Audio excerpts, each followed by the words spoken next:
regulation is going to be. However, even though we don't know 100% what it's going to be, our goal is to try to provide you some insight on what it could be. So consider, like, if you move from Florida to Kentucky and you got to get a driver's license, like, the fundamental concept to get a driver's license is pretty much the same. However, there could be some differences. I know that is more of a rudimentary example and a very rudimentary example, but just that is what we're going to try to explain to you all. Hopefully that makes sense. We're going to give you a framework of what it would potentially be like.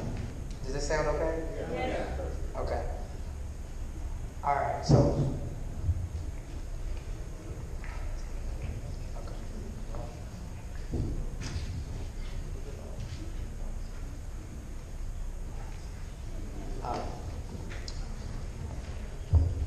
Let's see. So, all right, I can't, it's not clicking, so I'll just do this.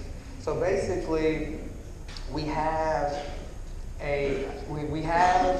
types of applications.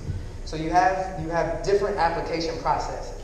So one application process is kind of like a step-by-step application, meaning you go down to the city, you get the paperwork, and it kind of tells you exactly what you need to do.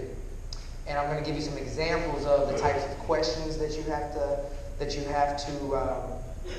fill out, and the types of forms that you need to have when you go about doing this type of an application. So you have to follow the requirements, submit the information on time, and pass all of your inspections. So Seth and I are going to tell you like the types of inspections, the types of things that they come out and they ask you. And then they have things like I was saying before, like merit-based applications, meaning before you even walk into the door, you have to show specific things. Examples would be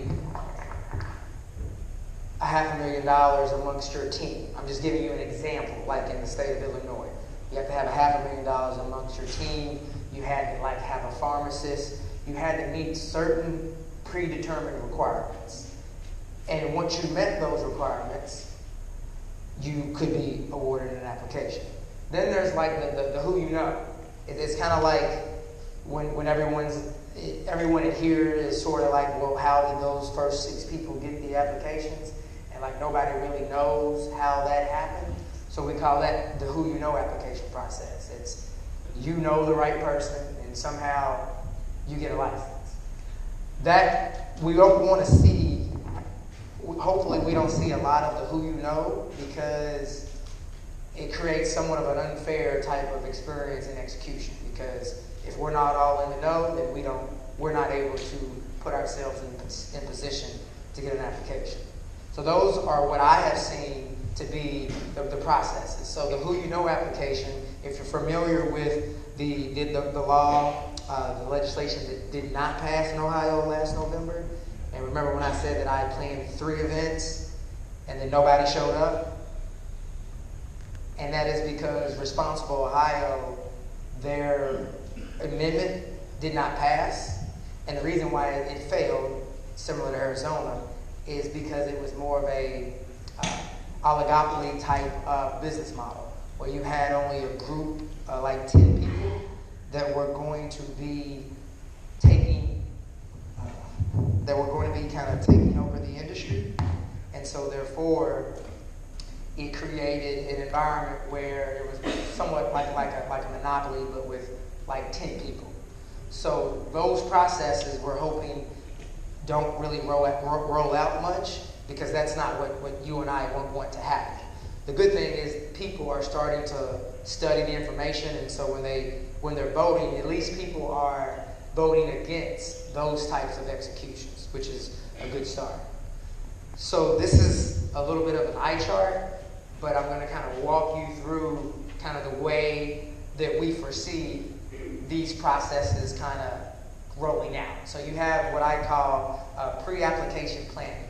So before you even go fill out an application, there's certain specific things that you and your team would do.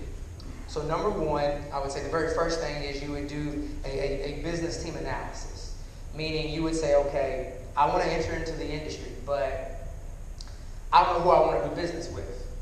Now, I don't believe you should mix business with personal, but you have to decide that yourself. Because oftentimes when you're developing your business team, it's really not about the person you're cool with. It's more about what skill set does the person provide. Because just because you're cool doesn't mean that you need to do business. There's certain types of skill sets that you need. And I'm going to explain those types of skill sets. So if you know these type of people, you may want to kind of gravitate to that type of individual. And I'll give you those types of skill sets that are really important as you go through the pre-planning. Because the goal here is to reduce your cost. The goal here is to not have to hire a $50,000 consultant. Well, the way that you don't go hire a $50,000 consultant is you first look at your surrounding resources, and then you take advantage of those surrounding resources, and I'll tell you the type of people specifically. So then we talk about property selection. So again, the pre-application planning, the property selection, determining and deciding on what type of property you want. Because unless you have multiple warehouses, you're going to have to go find a property to do this in. Someone asked earlier, what are the types of things that they can do? Well, if there's certain properties that you feel like would be great assets to run your business, if you go secure those buildings in advance, then that is one way to kind of lock yourself into a good building with the option to purchase it later. Now, the issue with that is now you're paying rent on a building before that happens. Seth and I have been paying rent on this particular facility for like 16 months. And it's painful because it's kind of like, well, we're just paying money, or we were just paying money to the point where we were not up and running and able to kind of get things rolling the way that we like. But I just need you to be cognizant of it. If you're going to really navigate the industry, there are some things that you're going to have to unfortunately do in advance. And one of those things could be, you might have a great building, a great find, but in order to secure that building, you may have to throw out some decent capital and be paying rent before you even have a license. That is a normal thing. That is a normal process, unless you find a landlord, a marijuana-friendly lawyer that will kind of give you a deal. But I'm going to kind of give you some examples of how marijuana landlords are managing their properties and how they start to see the green rush on their side. So you see property values change. You tell them you're going to do marijuana in there. They raise the rent. There's all types of things that will go on. So property selection is very, very key. You want to make sure that you find the facility that you don't have to do a tremendous amount of work. So if you find a facility that's really, really choppy, we have to cut down a whole lot of walls, maybe that's a good business proposition, maybe it isn't. The only way you know that is by having a good, sound business team. And I'm going to tell you the type of people that you would put on your team. The next part is the business planning process. So what do you want to do? Do you want to grow? Do you want to grow in, process, / extract? Do you want to grow, process, extract, and sell? So you need to kind of come to those conclusions in the early stages. The reason why that's important is because if you go get a facility that is set up to grow, but then later you say, I want to process, then you're creating some significant amount of rework. Because you may find a building that is zoned properly and the aesthetics may make sense, but it may not be large enough for you to also process in that specific facility. And so another situation would be if you want to do all three. Well, you can't really have a warehouse in the middle of nowhere if you also want to grow, process, and sell out of the same building. So we have a particular location that it would be great for it to be a dispensary, but nobody's ever on the street. So then you may satisfy one need, but you might not be able to satisfy them all. So then that is when you have to go back to the drawing board and say, okay, what is it that I really want? What is it that I'm really trying to do?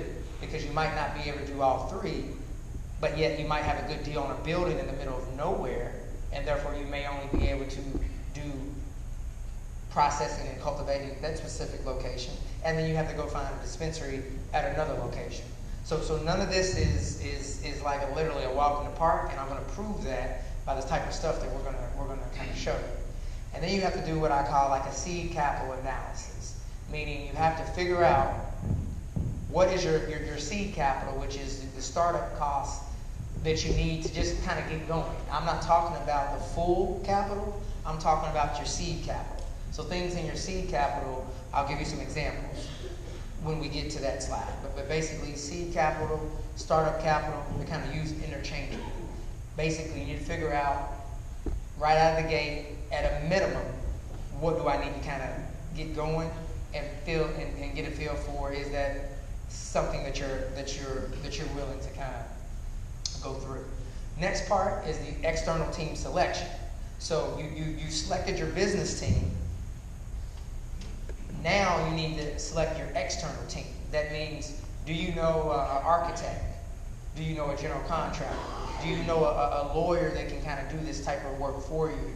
Do you know anyone who can help you secure financing and investing?